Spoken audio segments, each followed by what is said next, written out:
Halo semuanya, balik lagi bareng gue Fiarafe. Dan seperti biasa ya, di video kali ini gue bakalan lanjutin alur cerita yang sebelumnya pernah gue upload. Dan gak kerasa gue udah sampai ke session 24 dari kelanjutan Battletrop Devon ini, atau alur cerita Benua Kaisar. Tanpa banyak basa-basi lagi, yuk kita langsung check this out aja alur ceritanya.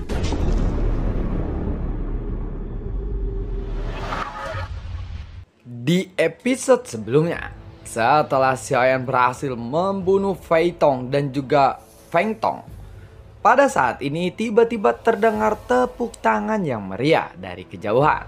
Dan semua sosok lalu memandang ke arah Xiaoyan dengan penuh rasa kagum. Sosok-sosok ini adalah orang-orang yang tadinya menghilang dari Pavilion Xianyu. "Oh, ternyata kalian semua bersembunyi ya," ucap dari Xiaoyan. Dia tercengang ketika melihat pemandangan ini. Mereka masih ada di sekitaran ini. Ternyata kecurigaan Xiaoyan selama ini memang benar. Orang-orang ini mungkin meminum teh sambil menonton pertempurannya Xiaoyan. Namun pada saat sebelumnya mereka benar-benar tidak ada di tempat ini. Ini kan sesuatu yang kamu ciptakan sendiri, bukan?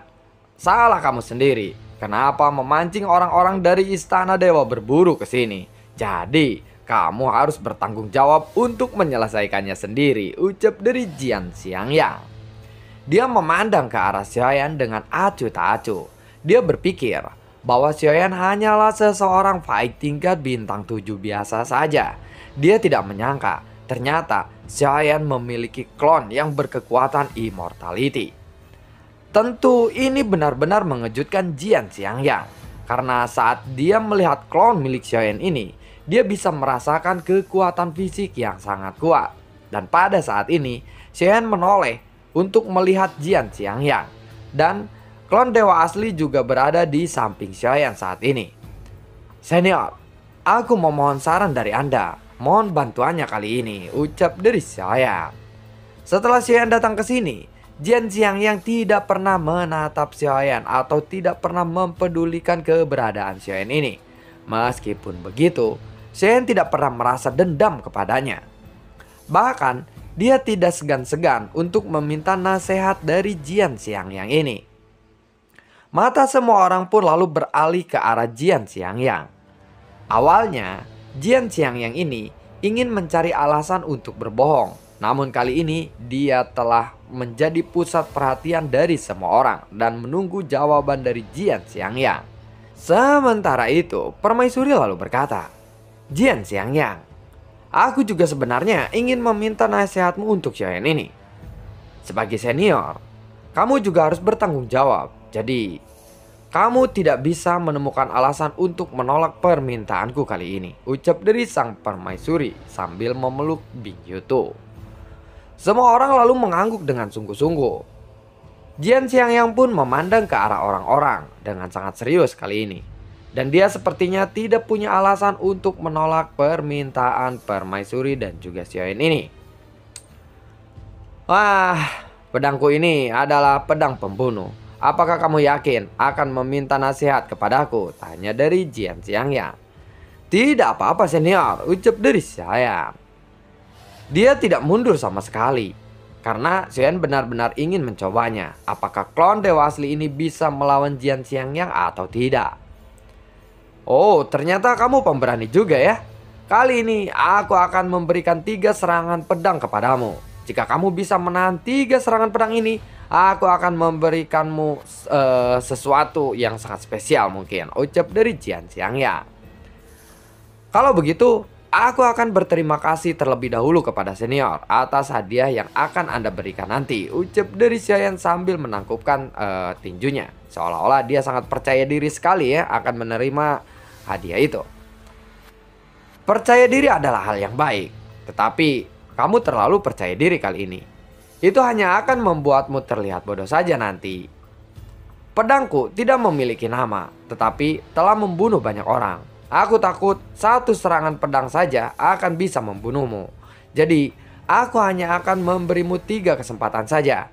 3 serangan ini akan mengandung kekuatan yang berbeda. Jadi, kamu harus bersiap-siap," ucap dari Jian Xiangyang. Ekspresi wajah Xiaoyan pun menjadi lebih serius lagi. Kemudian tubuh Xiaoyan pun bergerak ke arah samping. Karena hanya klon dewa asli saja yang akan bertarung. "Senior, tolong serang aku terlebih dahulu dengan sungguh-sungguh," ucap dari klon Xiaoyan. Dengan darah yang sangat kuat yang mengalir di tubuhnya, dia tidak perlu melakukan persiapan apapun sekarang. Tubuhnya yang kuat dapat menyerang atau bertahan kapan saja. Jian Xiangyang pun lalu memandang klon asli dewa asli ini. Dan dia mengangkat tangannya secara langsung.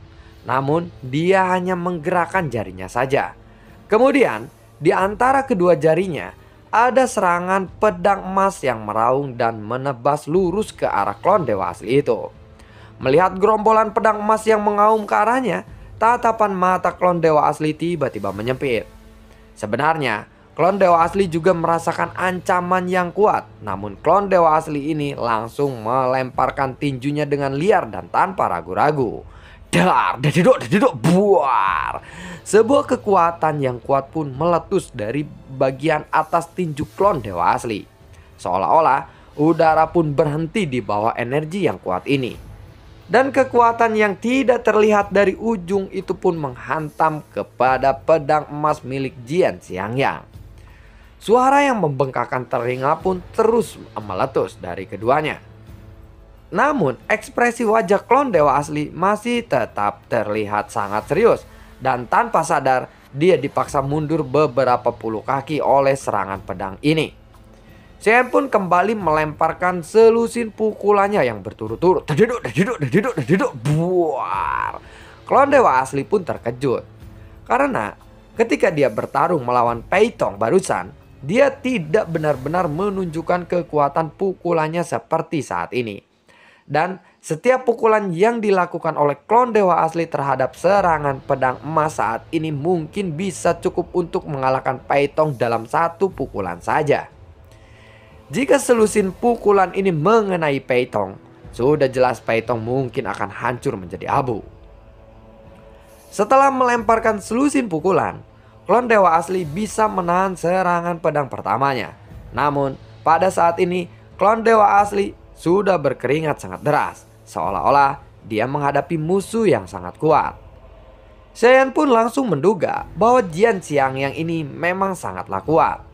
Harus dikatakan bahwa setiap orang yang diminta pertolongan oleh permaisuri untuk melatih Xiaoyan ini memang sangatlah kuat. Namun mereka tidak menunjukkannya. Mungkin karena mereka memang ingin lebih banyak melakukan apa yang mereka inginkan selama ini. Dan menikmati waktu dengan kesenangannya sendiri. Kamu memang bisa menahan serangan pedang pertamaku. Tetapi asal kamu tahu, aku hanya menggunakan 10%-nya saja dari kekuatanku untuk serangan pertama tadi. Jadi apakah kamu masih berencana untuk menahan serangan keduaku? Tanya dari Jian Xiangyang. Karena aku yang meminta bantuan senior sebelumnya, maka tentu saja aku harus menerimanya, jawab dari klon dewa asli. Dan dia pun bergerak sambil menstabilkan tubuhnya. Matanya juga menunjukkan tekad yang sangat kuat pada saat ini. Baiklah, aku juga ingin memberitahumu bahwa serangan pedang kedua ini mengandung 30% dari kekuatanku, ucap dari Jian Xiangyang. Kemudian Jian Xiangyang pun melemparkan jarinya lagi. Ini masih sama persis dengan gerakan yang pertama, namun kali ini jauh lebih kuat. Wuss! Meskipun serangan pedang emas yang tampaknya biasa-biasa saja atau belum mendekati tubuh klon dewa asli, namun tubuh klon dewa asli ini sudah dipenuhi dengan keringat dingin. Otot-otot di sekujur tubuhnya menegang. Karena serangan pedang emas kali ini membuat klon dewa asli merasakan krisis yang sangat kuat. Pada saat ini, klon dewa asli lalu melemparkan tinjunya. Dan kekuatan fisik yang sangat kuat pun keluar dan meledak dari tubuh klon dewa asli. Tinju yang penuh dengan kekuatan penghancur, ini adalah senjata klon dewa asli yang paling kuat saja. Buar, suara ledakan pun meletus dari tinju klon dewa asli. Dan bayangan tinju yang tidak terhitung jumlahnya terbentuk di udara. Kemudian bertabrakan dengan serangan pedang emas itu. Meskipun tampaknya keduanya tidak melakukan kontak secara langsung, ada darah yang mengalir di kepalan tangan klon dewa asli. Bahkan jubah klon dewa asli pun robek dari beberapa bagian. Dan bekas tebasan pedang pun muncul di seluruh tubuh klon dewa asli. Pada saat ini, klon dewa asli sudah berlumuran darah. Namun klon dewa asli ini tidak berhenti bergerak. Dia terus mengayunkan tinjunya dengan sangat panik sampai serangan pedang emas itu benar-benar hancur. Daduduk, daduduk, daduduk, bebek, bebek, buar. Meskipun luka pada tubuh klon dewa asli terlihat sangat mengerikan, namun luka yang mengerikan ini bisa sembuh dengan cepat dan hampir pulih sepenuhnya hanya dalam beberapa detik saja. Bagaimanapun juga, klon dewa asli belum pernah mengalami cedera seperti itu sejauh ini. Tentu saja, kekuatan fisik yang ditunjukkan oleh klon dewa asli ini juga membuat wajah Jian Xiang yang menunjukkan ekspresi yang sangat luar biasa. Karena dia berpikir bahwa serangan pedang keduanya ini sudah cukup untuk mengalahkan klon dewa asli. Kekuatan fisik yang sangat bagus. Jika kamu bisa menahan serangan pedang ketigaku, itu berarti kamu bisa bertarung melawan petarung tahap kedua Immortality, ucap dari Jian Xiangyang. Mendengar itu, ekspresi klon dewa asli menjadi semakin serius. Dan dia harus berusaha sekuat tenaga agar bisa menahan serangan ketiga ini. Teknik pembentukan kehidupan, ucap dari Xiaoyan. Kemudian, tubuh Xiaoyan dan juga tubuh klon dewa asli menjadi satu. Lalu berubah menjadi satu tubuh dan melesat. Klon dewa asli yang tidak memiliki fluktuasi sumber gas sekarang menyatu dengan tubuh Xiaoyan yang memiliki sumber gas. Kemudian api dan petir pun meletus dari tubuh Xiaoyan ini. Dibandingkan dengan sebelumnya, aura klon dewa asli ataupun Xiaoyan ini telah naik ke tingkat yang baru. Karena kekuatan fisik Xiaoyan sendiri tidaklah lemah sekarang. Ditambah lagi dengan kekuatan Su Tianlei. Jadi kekuatan fisiknya telah meningkat lebih dari setengah bintang. Memang sekarang ada peningkatan, tetapi itu tidak terlalu banyak, ucap dari Jian Xiangyang yang melihat Xiaoyan menyatukan tubuhnya. Setelah memberi Xiaoyan cukup waktu untuk bersiap, dia lalu menatap ke arah Xiaoyan. Dia melancarkan atau memancarkan kekuatan yang sangat kuat di ujung yang jauh. Tatapan matanya masih terlihat datar, seolah-olah tidak terlalu mengejutkan. Senior, baiklah. Aku sudah siap sekarang, ucap dari Xiaoyan yang tiba-tiba mengangkat kepalanya dan menatap ke arah Jian Xiangyang dengan tatapan yang sangat tegas. Jian Xiangyang lalu mengangkat tangannya. Lalu ada serangan mengamuk dari jari-jarinya. Dibandingkan dengan serangan kedua pedang sebelumnya, fluktuasi yang terpancar dari serangan pedang ini benar-benar berbeda. Seluruh ruangan pun meletus dan suara gemercik pada pedang terus menusuk. Cahaya dari serangan pedang emas ini menebas ke arah Xiaoyan. Xiaoyan pun segera mengulurkan pedang Bang Huang Quanzongnya. Dan sumber gas pada tubuh Xiaoyan pun berubah menjadi api dan petir yang mengalir di pedang Bang Huang Quanzongnya. Skill 7 langkah dewa, ucap dari Xiaoyan.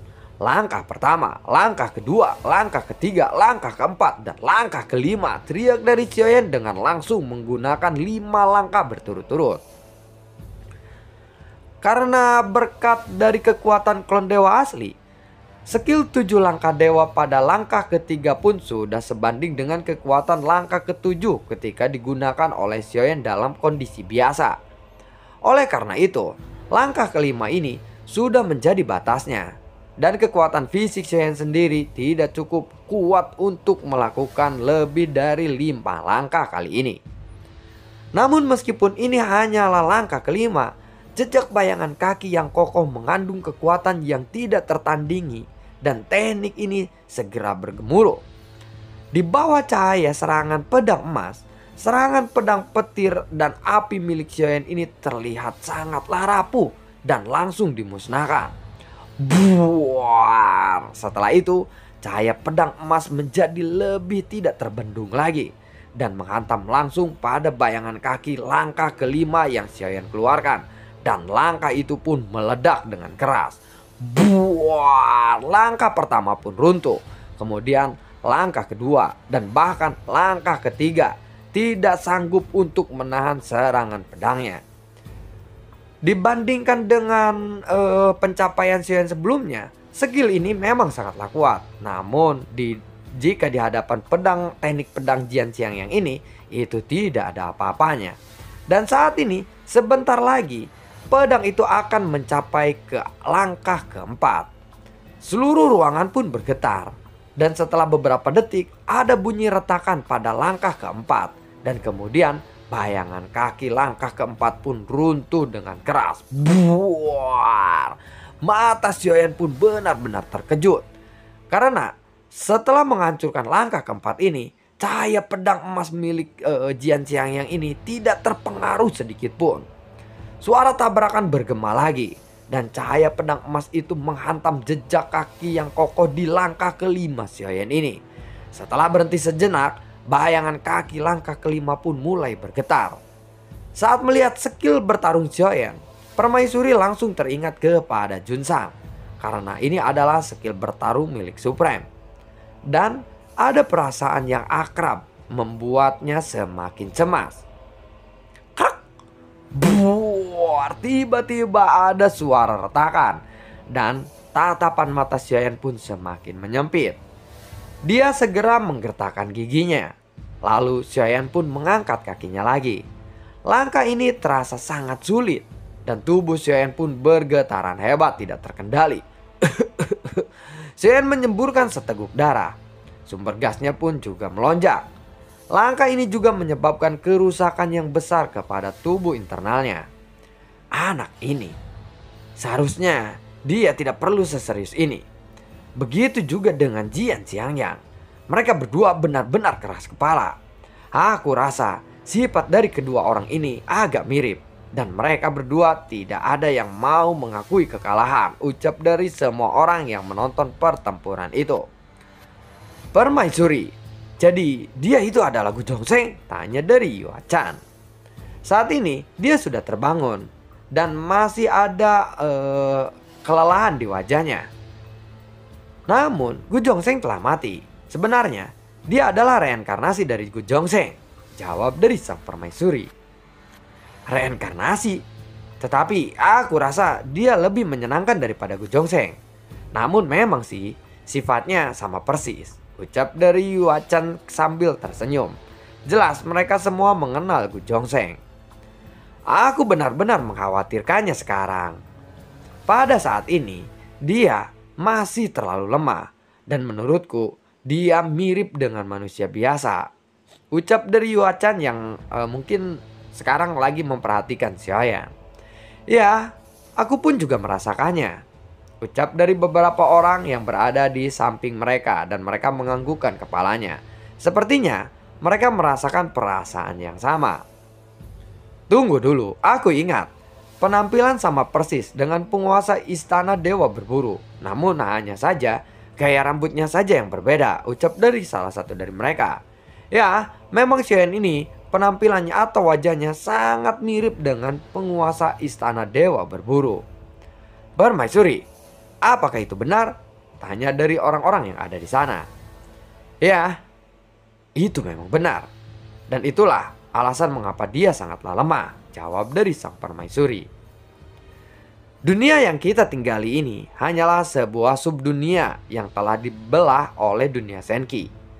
Anak sungai yang berasal dari sungai yang panjang di waktu yang salah. Dia mengambil roh dunia yang seharusnya menjadi milik Xiao Yan ini. Jadi tujuan dari perjalanannya adalah untuk merebut kembali roh dunia itu, ucap dari sang permaisuri sambil membelai Bing Yutu. Mata semua orang pun masih penuh keraguan. Karena ketika mereka mendengar kata-kata itu, mereka tidak bisa mengerti apa yang dimaksud oleh sang permaisuri ini. Mengapa ada waktu yang salah di dunia yang lain? Sepertinya ini semua adalah masalah tingkat yang lebih tinggi. Tunggu dulu permaisuri, apakah maksudmu adalah bahwa dia harus membunuh penguasa istana Dewa Berburu? Tanya dari semua orang sambil memandang ke arah sang permaisuri. Jika dia ingin kembali mengambil roh dunia yang seharusnya menjadi miliknya, maka itu adalah satu-satunya cara untuk bisa mendapatkannya. Dan sepertinya dia memang harus melakukan itu, jawab dari sang permaisuri. Bahkan jika dia memiliki kekuatan Kaisar Immortality tahap kedua sekalipun, hampir mungkin dia bisa membunuh Zhu Hao atau Xiaozu, ucap dari semua orang sambil menggelengkan kepalanya. Mereka pikir bahwa hal itu bisa terjadi dalam angan-angan mereka saja. Mendengar itu, permaisuri lalu tersenyum.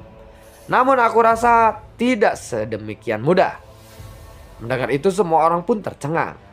Aku mendengar bahwa kekuatan Zhu Hao tidak berkembang dalam beberapa tahun terakhir. Namun dia memiliki level petarung immortality yang membantunya sekarang. Dan istana Dewa Berburu telah tumbuh menjadi lebih besar lagi. Itulah yang aku khawatirkan sekarang, ucap dari sang permaisuri. Oh ya, berapa banyak petarung kuat yang tersisa dari pihak kita sekarang? Semua orang pun lalu terdiam ketika mendengar kata-kata itu. Permaisuri, Anda telah tertidur selama ribuan tahun. Orang-orang dari alam Xuanyin sekarang telah lama melupakan Anda, ucap dari Yu Chan. Oh, benarkah? Tetapi itu memang masuk akal. Jika demikian, maka aku akan membuat semua orang tahu siapa permaisuri yang sebenarnya, jawab dari sang permaisuri. Dan lalu bagaimanakah kelanjutan ceritanya? Sebelum serangan pedang milik Jian Xiangyang ini sampai kepada Xiaoyan, ternyata ada obrolan-obrolan yang mungkin sangat penting sekali ya. Dan itulah alasan Xiaoyan sebenarnya harus mengambil subdunia atau mengalahkan Xiaozu ini ya, atau Zhu Hao. Karena sebenarnya yang kekuatan yang dimiliki oleh Zhu Hao itu adalah seharusnya milik Xiaoyan sendiri ya, kalau misalkan dunianya tidak terbelah. Dan nantikan video gue berikutnya dan semoga sehat selalu untuk kalian. Gue juga tidak lupa untuk selalu ucapin terima kasih banyak buat kalian yang sudah mendukung channel ini dari dulu hingga saat ini. Dan gue juga selalu ucapin terima kasih banyak buat kalian yang sudah mensupport channel ini lewat link Saweria di bawah kolom deskripsi. Sampai ketemu lagi di video gue berikutnya dan semoga sehat selalu untuk kalian. Assalamualaikum dan sampai jumpa. Dadah.